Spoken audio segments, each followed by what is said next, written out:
Hey, we're at the Tree of Foe show where our viewers don't ask questions about this. It is October 14th, and he loves golfing, and he's going to do a Smackdown review. Take it away, Jacob. You asked for him. You got him, America. Take it away, Sally. Young brother come through the clean. Yep. All right. What's up, everybody? I will promise not make any tag matches tonight. Teddy Long, on the other hand, no idea. First out, the show starts off with Teddy Long coming out. Yo, what's up, players?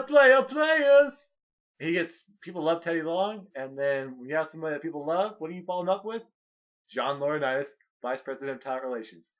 He comes out there. They go back and forth about how John Laurinaitis is new he's still the executive vice president. He's the new GM of Raw.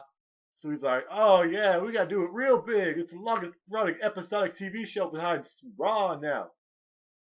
So what do? World's largest battle royal. 40? Nah. 50? Thinking too much there. That would require their entire roster except for like Cena. 45. Nope. 41. 41 man battle royal, aka the cluster bomb of a generation. Come out there and have the Raw superstars come out. First one in the ring was CM Punk. Gotta respect him getting in this one. Last one in the ring were The Miz and R-Truth. And then for the SmackDown, it was D-Brad. He was first one in the ring. He's about phase 5. Look at his hustle. Last one in the ring, Randy Orton.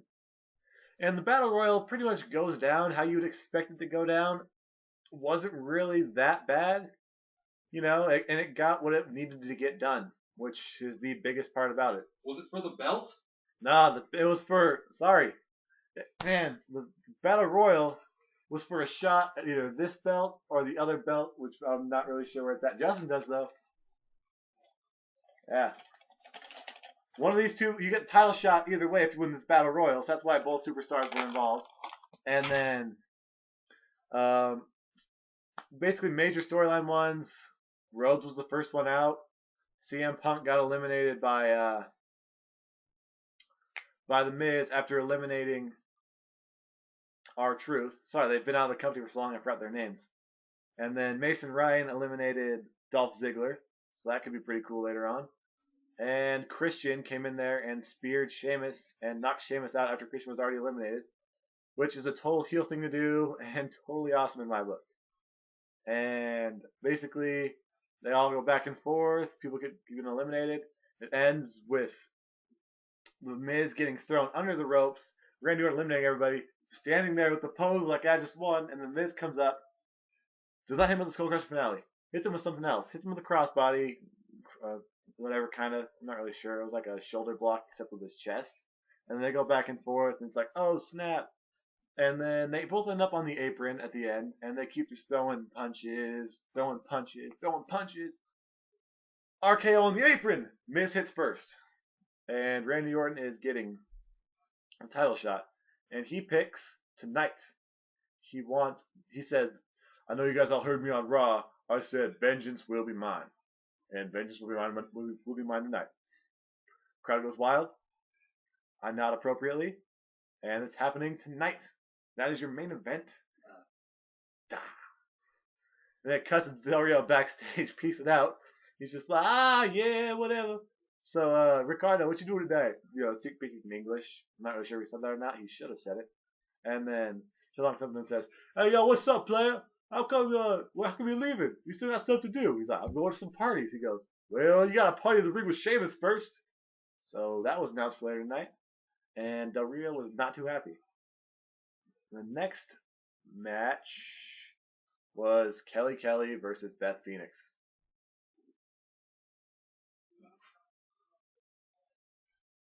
Guess how that one ends? Oh, I thought I tricked you guys. You guys thought I was going to say Kelly Kelly winning by some DQ stuff. Beth Phoenix won clean in 2.5 minutes. Straight up glam slam, 1, 2, 3. Eve sat there and said, damn. Now, watching this as a viewer from afar over here, I think our viewers and subscribers want to know, can you rate this match on a 5-star scale? No, you can't. That involves at least getting 1 star. That's what I'm talking about. Because Kelly Kelly refuses to touch the ropes. Instead of touching the ropes, she says, cut back.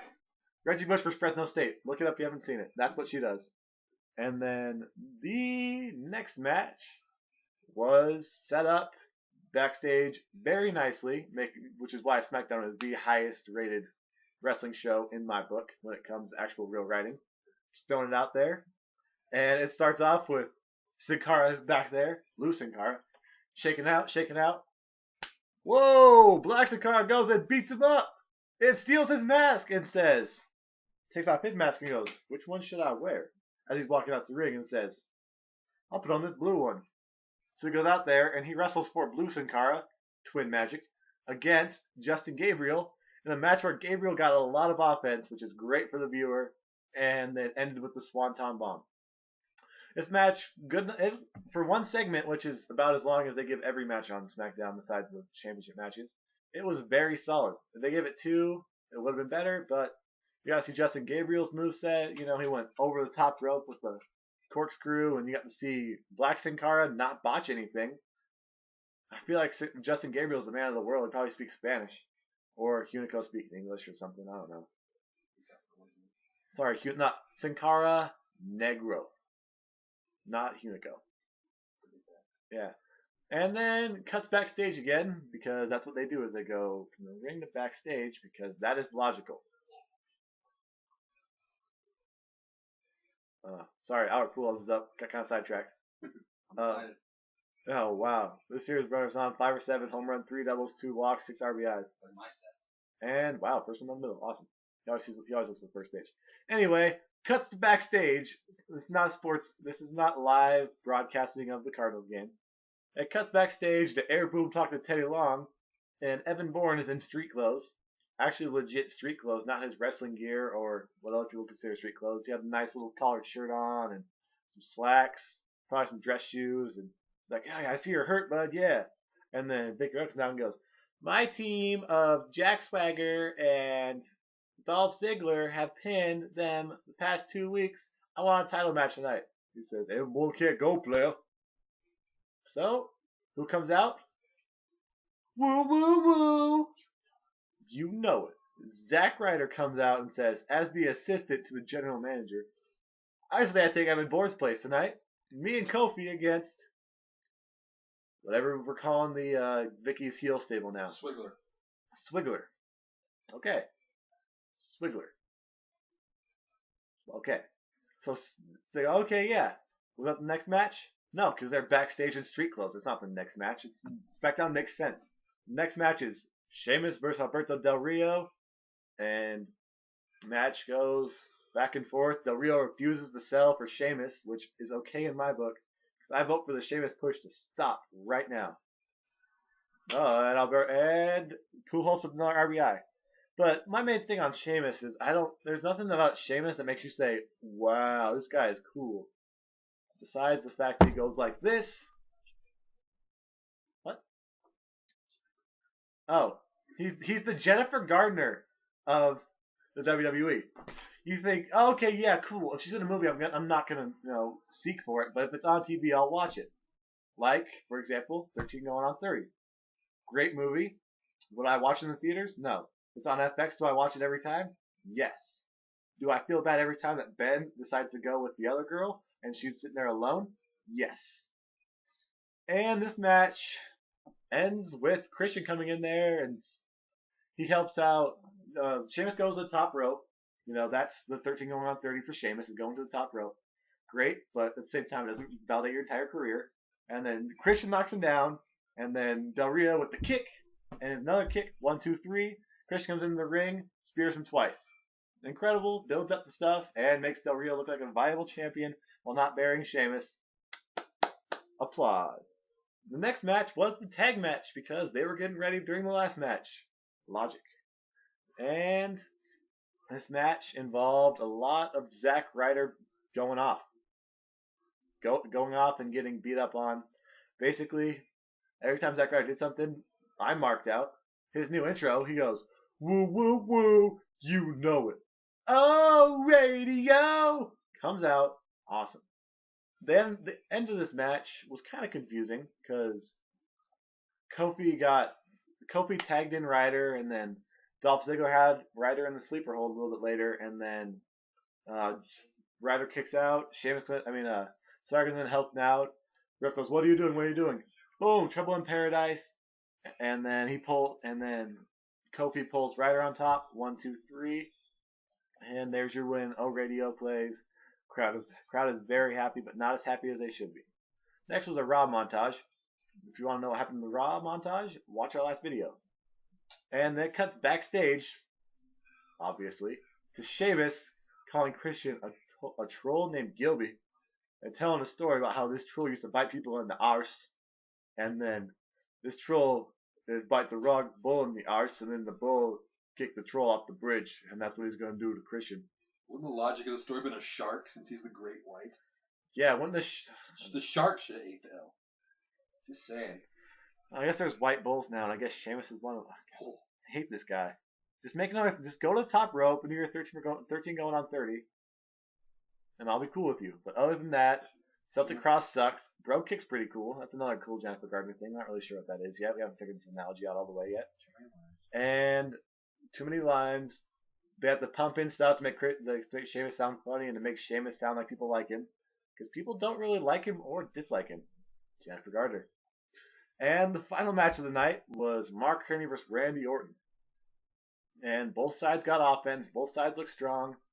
And it ends with Cody Rhodes coming out there and trying to interfere, getting caught, getting RKO'd, and then Big Show comes out and then beats up on Mark Henry. It was confusing. It wasn't confusing, but at the same time, it's confusing in my mind. Basically, the key points is there was a lot of choke slams. The fans went home happy, and it sets up for a tag match next week that's not just going to be thrown out there like crazy. It's what they do on SmackDown is they set up go-home tag matches, which cool with again. Yep. And that ends SmackDown. It was an easy review because of the Battle Royal. It was a pretty awesome show. If you like SmackDown, you should definitely keep watching it. Let's get more people to watch SmackDown. And finally, the main order of business. It's loading right now. I'll come back in for this. Oh, sure. Yeah, we're shouting out our 187th subscriber. Whoa, what? No. I'm sleepy for Halloween, for those of you wondering. Sorry, it didn't load right. All right. Didn't load right. But basically, I promised on Twitter that we would shout out not subscriber 100, not subscriber 200, but subscriber number, what? I think it was subscriber number 187. Come to find out, 187. So we will put their